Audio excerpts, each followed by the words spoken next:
Olá pessoal, sou Fernando, sou professor aqui da Rede Estadual de Minas Gerais. Estamos estudando para o concurso do Instituto Federal de Educação, Ciência e Tecnologia da Bahia, cargo técnico administrativos em educação.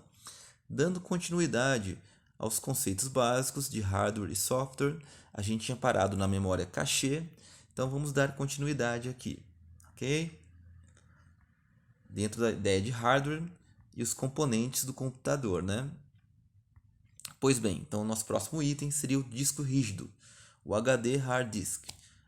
É um tipo de disco de grande capacidade para armazenamento de dados permanentes ou até que sejam removidos do computador. Ela é a mais lenta para acesso, porém muito mais barata. Nela se armazenam todos os dados e programas que devem permanecer no computador, mesmo estando ele desligado.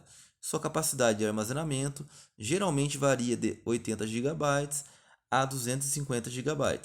Para seu correto funcionamento, é necessário que hajam interfaces de controle, como IDE, SATA e SCSI, ok?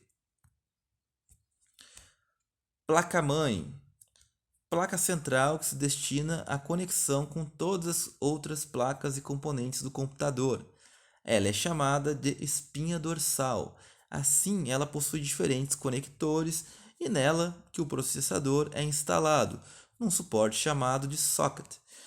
Já o HD é conectado por meio das portas IDE ou SATA e a placa-mãe e a placa de vídeo em slots chamados de PCI Express 16X ou AGP 8X.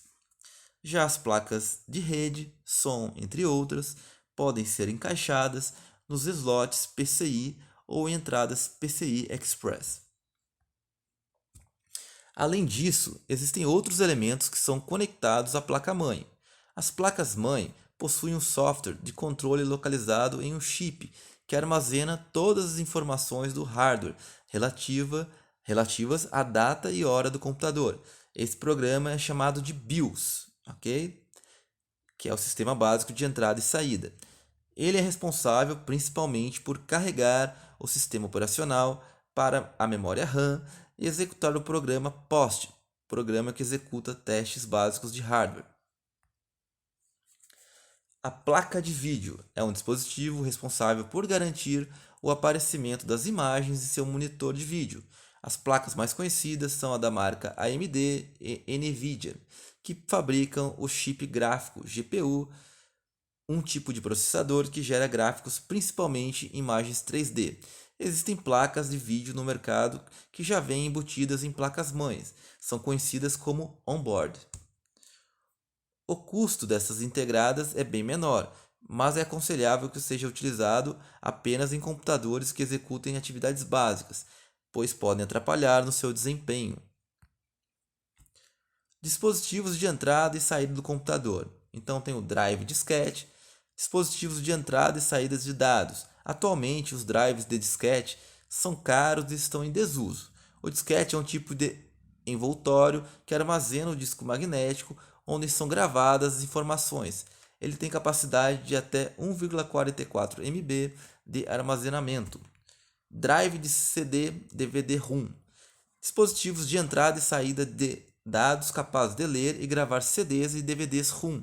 Antigamente havia apenas os leitores de CDs. Podem ser do tipo CD-ROM, apenas leitor de CDs, CD-RW, funciona como leitor e gravador de CD-R e CD-RW, CD-RW, DVD, leitor e gravador de CD e leitor de DVD, DVD-RW, leitor e gravador de CDs e DVDs. Estão surgindo no mercado computadores que suportem a leitura de Blu-ray, ok? Já deve ter agora, né, pessoal? Monitor de vídeo, dispositivo de saída que envia ao usuário as informações impressas na tela. Antigamente haviam os monitores CRT. Hoje existem os monitores de LCD. As telas podem ser mais largas, widescreen, e do tamanho podem variar de 17 a 23 até maiores, né? Teclado e mouse são dois dispositivos típicos de entrada porque permitem que você insira dados e informações no computador. O primeiro auxilia na digitação e sua combinação das teclas pode facilitar em jogos e outros aplicativos. Já o segundo é representado por um cursor na tela do computador para você clicar em lugares específicos. Existem os mouses ópticos, que movimentam o cursor por meio de um laser, e os mouses com esfera, que utilizam uma pequena esfera para realizar o movimento do cursor. Eles se conectam ao computador por meio da porta PS2, encontrada na parte de trás do gabinete, mas também há aqueles que utilizam o conector por meio de portas USB, que servem para conectar outros dispositivos de entrada e saída, como pendrives, câmeras digitais, scanners, impressoras, etc. Existem placas-mães que permitem a conexão através das entradas FireWire, utilizada para a transmissão de informações de HDs externos ou filmadores digitais, por exemplo.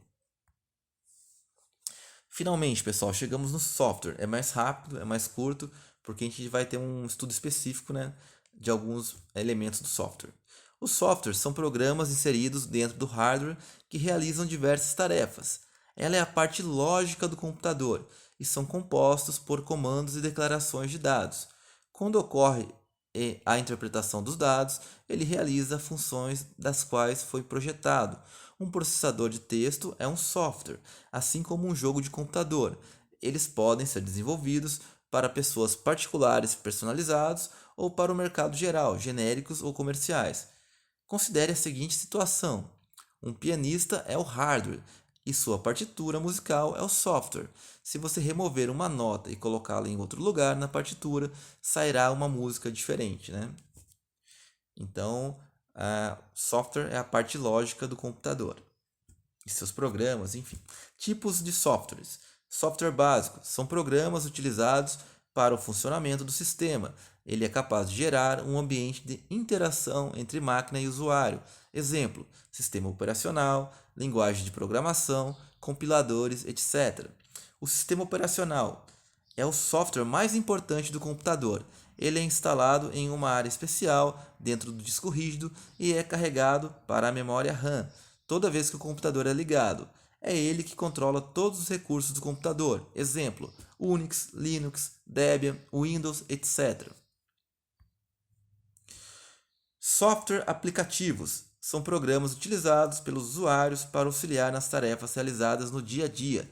Exemplo: editores de texto, navegadores, planilhas eletrônicas, programas gráficos e etc.